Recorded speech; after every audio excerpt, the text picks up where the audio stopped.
Welcome to the Rim Break Rodeo. We hope this video helps. You start immediately by removing wet foam before it cures. That prevents deeper adhesion and saves time. Use a disposable cloth to blot excess.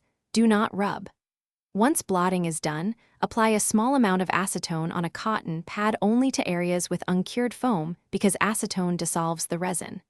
Make sure to wear nitrile gloves and work in a ventilated space. If you have open cuts, stop and cover them first. These first steps limit damage and make the next stage manageable. Once the foam begins to soften, you proceed with a soak and scrape approach because softened resin releases more easily. Soak your hands for 10 to 15 minutes in warm, soapy water, then gently work a plastic scraper or fingernail along edges to lift cured bits.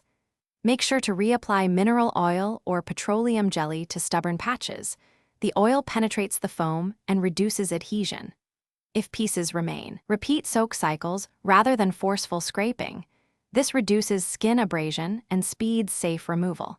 You finish by carefully trimming any protruding foam with nail clippers, then smoothing edges with an emery board to avoid catching. Once removed, wash thoroughly, pat dry, and apply a moisturizer. If skin is broken, add antibiotic ointment and cover with a sterile dressing.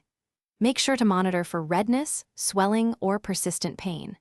If the foam was in a sensitive area, or if you experience an allergic reaction or deep skin cracks, seek medical attention promptly. Don't try aggressive solvents on damaged skin. Thanks for watching. Consider subscribing if we helped you.